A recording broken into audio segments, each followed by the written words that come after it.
Двор этого маленького домика никогда не видел столько народу. Людей собралось, как на очень богатой свадьбе. Эта бабушка Араксия, старейшая жительница поселка, дожила до своего 100-го дня рождения. Внуки, правнуки, праправнуки, соседи со вчерашнего дня шинковали горы салатов и обустраивали столы и навесы. А народ съехался со всей Армении. Даже Париж и даже Лос-Анджелес не остались в стороне и выделили пару семей. Несмотря на то, что именинница родилась еще до революции, она до сих пор вполне сохранила крепкость духа и ясность мысли. Даже со своим нехитрым хозяйством справляется. После смерти мужа живет одна, в город ехать не хочет.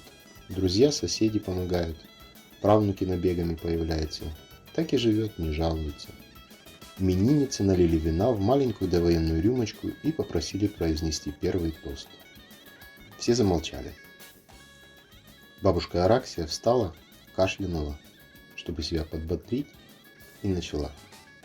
Дорогие мои и любимые, я очень рада, что не забыли вы старую бабушку.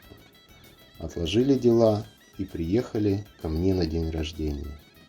Мне очень, очень приятно. Хоть всех правнуков увидела своими глазами, а не только на фотографии. Теперь мне и умереть не жаль. Тише, тише. Я не собираюсь еще умирать, не думайте. Но первый тост. Вы все меня извините. Я хочу сказать за здоровье нашего врача скорой помощи Аванеса Гургеновича, который 20 лет тому назад не дал мне умереть, когда я очень сильно болела. С того света, можно так сказать, достал. Почти каждый день сюда по нашим ямам ездил, выхаживал меня, старую бабку. Жаль, что его сегодня нет за этим столом. Если бы не он, то и меня бы давно не было. Говорят, что он давно живет в Ереване, надеюсь, что он там стал самым главным городским врачом.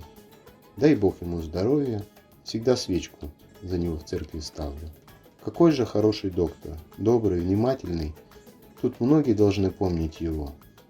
За столами закивали в подтверждение бабушкиных слов. Она еще что-то говорила про незабвенного Аванеса Гургеновича, а в это время несколько человек, сидящих за самым дальним столом, игриво подмигнули седому почтальону Ливону. Когда-то давным-давно, на излете перестройки, вся Армения погрузилась во мрак, автоматную стрельбу и дикую нищету. Чтобы вызвать скорую помощь, нужно было заплатить. И заплатить не просто деньгами, а самым дорогим, что было на ту пору, канистрой бензина. Без этого врачи вообще на вызов не ехали. Тут, как назло, серьезно заболела бабушка Араксия, а во всей деревне ни капли бензина. Делать было нечего, посовещались соседи и выбрали Ливона, как самого высокого, статного, представительного.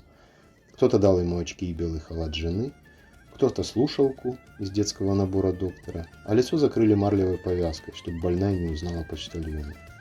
Так в доме бабушки Араксии и появился врач скорой помощи Аванес Гургенович с футляром из-под шуруповерта в руках.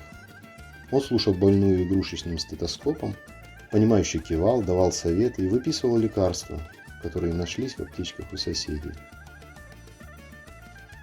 Ливон держал рюмку, внимательно слушал длинный тост именинницы, улыбался и незаметно вытирал глаза.